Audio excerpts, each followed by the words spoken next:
धीरे धीरे रे मना, धीरे सब कुछ होय। माली सींचे सो घड़ा, ऋतुआए फल होय। नमस्कार दोस्तों, मैं अविनाश दास रेशनल कबीर यूट्यूब चैनल में आप सबका हार्दिक स्वागत करता हूं।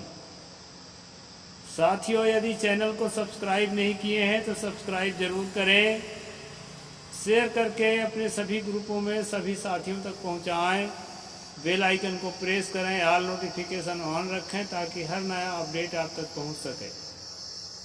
लाइक और कमेंट जरूर करें दोस्तों।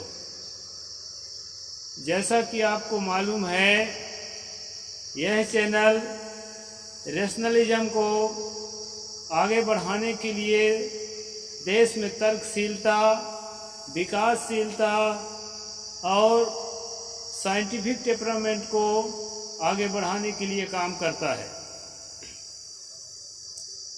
साथियों, मैंने सतगुरु कबीर साहब की एक साखी आपके सामने रखी है। इसी पर मैं थोड़ा अर्थ करूंगा और साथ में आज का जो स्पीच है वो मोटिवेशन पर आधारित रहेगा। साथियों, बहुत लोग इस दौड़ में हैं कि हमें सफलता कैसे मिले।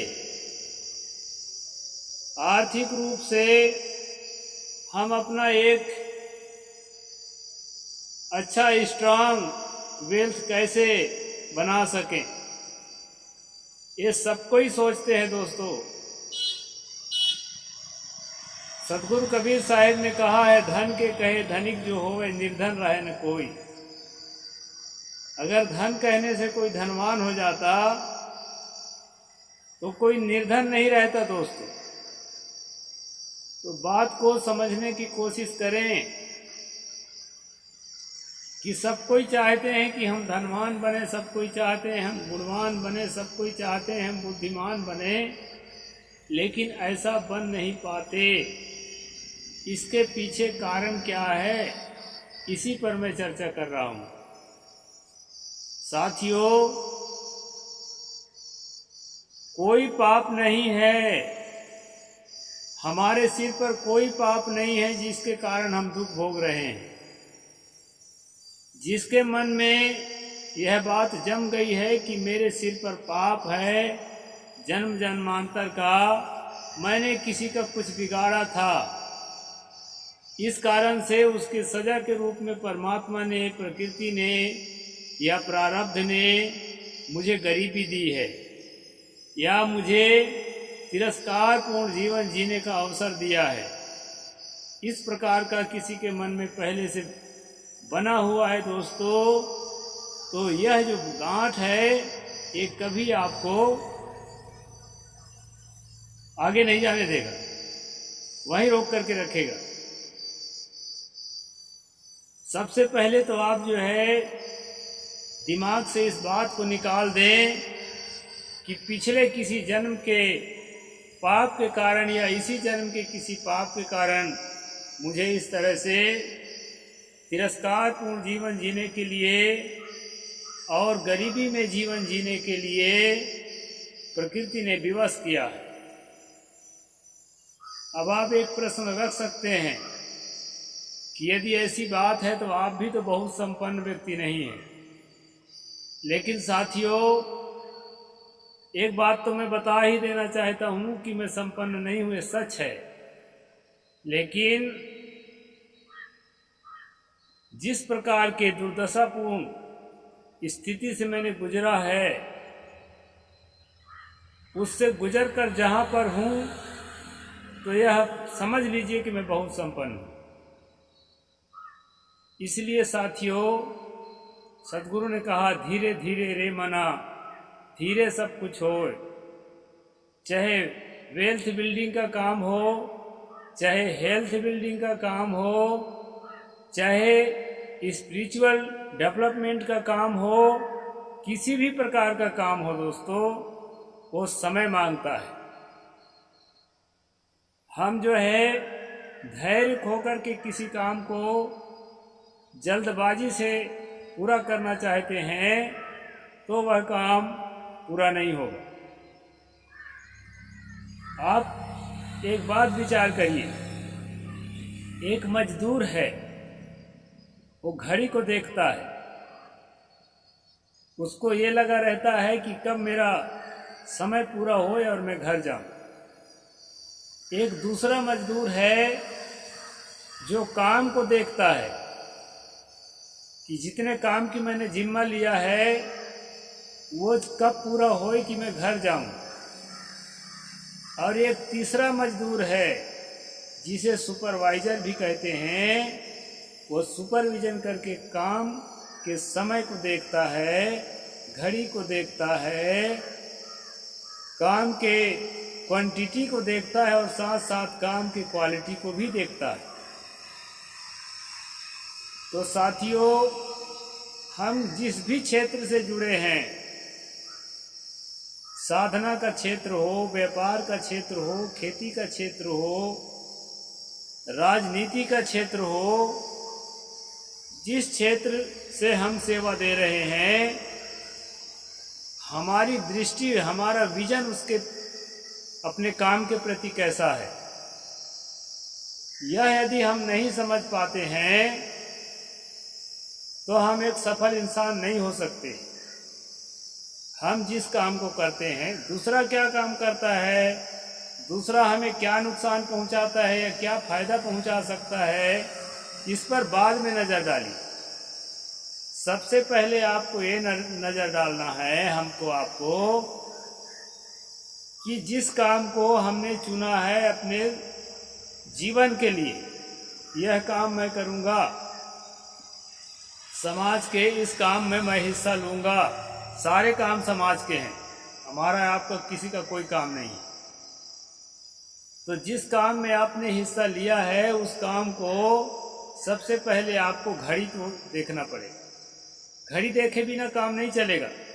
घड़ी देखने का मेरे कहने का मतलब है टाइम मैनेजमेंट। जब तक हम समय का मैनेजमेंट करना नहीं जानेंगे तब तक हम काम को सही तौर तरीके से गति प्रदान नहीं कर सकते।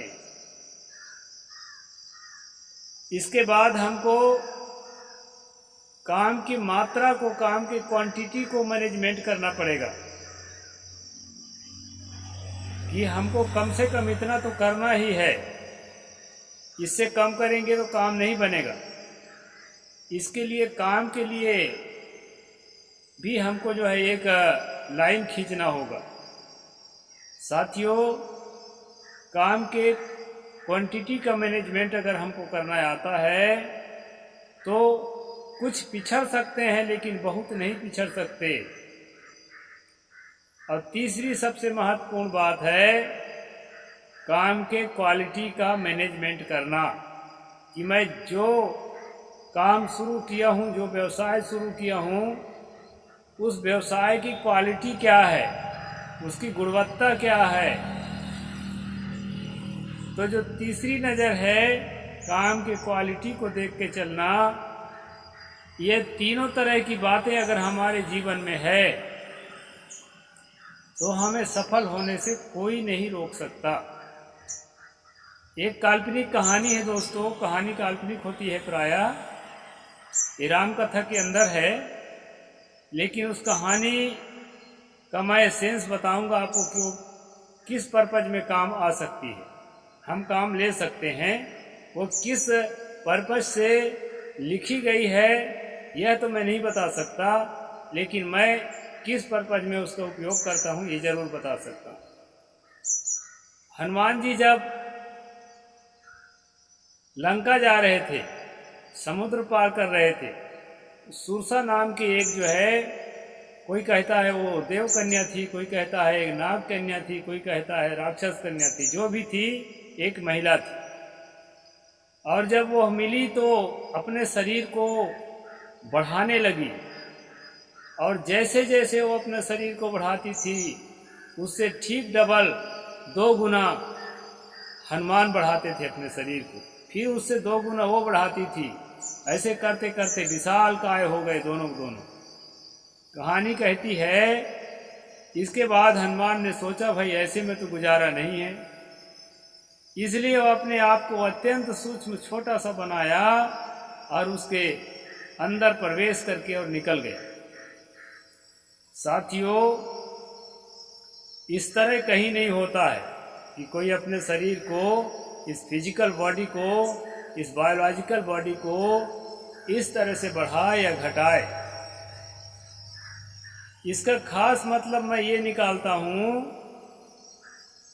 कि हम अपने बुद्धि को उतना सूक्ष्म करें जितना सूक्ष्म वह मुद्दा है। जो हम काम कर रहे हैं, उन काम में जो मुद्दे आते हैं, उन मुद्दे में जितनी सूक्ष्मता है, जितनी बारीकी है, जितना पेचीदापन है, हम अपने माइंड को, अपनी समझ को भी उतना ही पेचीदा करेंगे, तभी उसमें से प्रवेश करके हम निकल सकते हैं। उससे और ज़्यादा पेचीदा करेंगे। इस तरह से मैं इस कहानी का अर्थ लगाता हूँ अपने लिए। तो साथियों, मैंने 3 पॉइंट्स रखे हैं। पहला पॉइंट है उस मजदूर का जो केवल घड़ी देखता है, कब समय होए, कब मैं घर जाऊं। यदि आप अपने काम के प्रति पूरा वफादार नहीं है तो आप निश्चित रूप से घड़ी देखेंगे। यदि आप मालिक का काम भी कर रहे हैं, वही कर्मचारी मालिक हो सकता है आने वाले समय में जिसमें मालिक के गुण आ जाएं। मालिक का गुण अगर आप में नहीं आया है तो जीवन भर आप कर्मचारी रहेंगे, जीवन भर आप नौकर हैं तो नौकर रहेंगे, चपरासी है तो चपरासी रहेंगे। आप कम से कम अपने जीवन में तो उत्थान नहीं कर सकते, आगे नहीं जा सकते यदि आप में वही गुण है तो। इसलिए अपने क्वालिटी को बढ़ाने के लिए इन 3 मुद्दों को यदि हम जवाबदारी के साथ, जिम्मेदारी के साथ ध्यान में रखेंगे कि जो काम मैं कर रहा हूँ मालिक का काम नहीं है,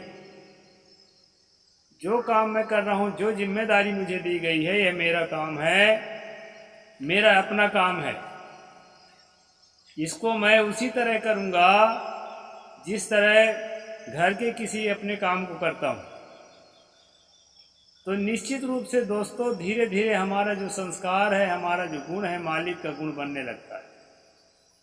और जो है उसमें हम घड़ी तो देखना पड़ेगा। ऐसे नहीं है कि रात दिन मेहनत करते रहें।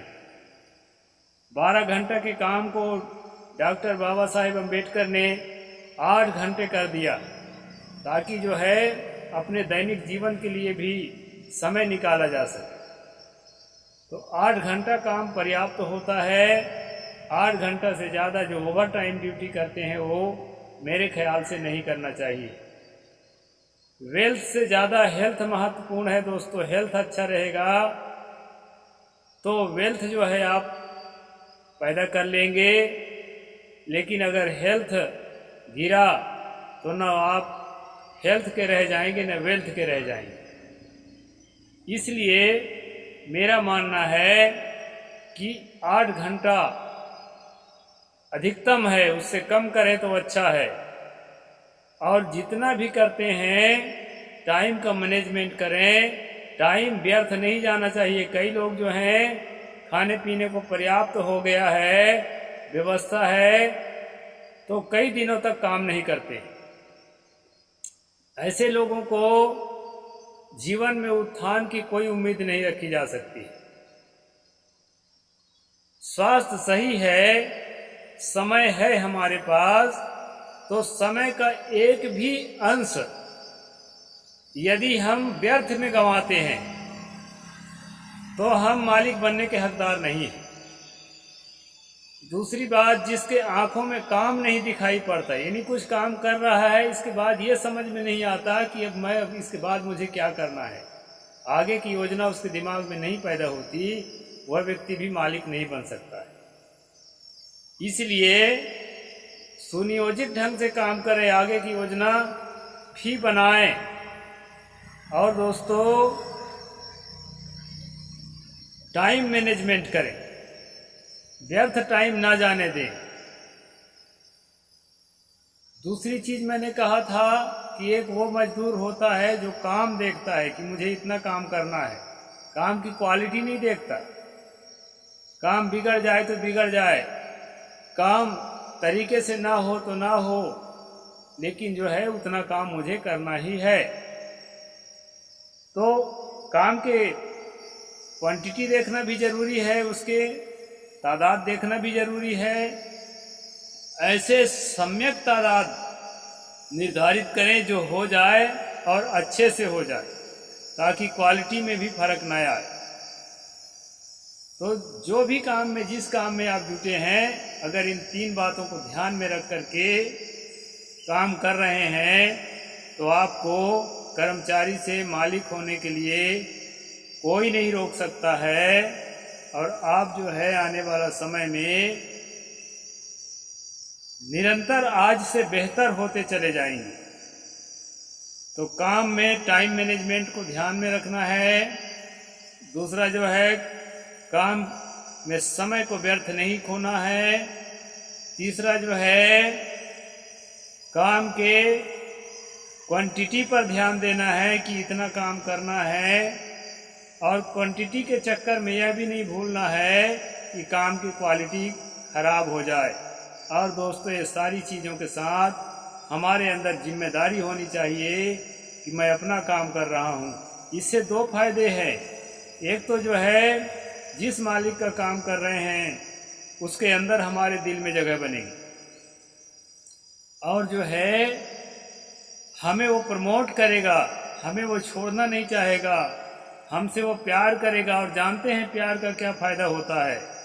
प्यार का फ़ायदा ये होता है कि हम जिससे प्यार करते हैं उसके गुण हमारे अंदर आने लगते हैं, इसलिए नफरत भी नहीं पैदा होगी।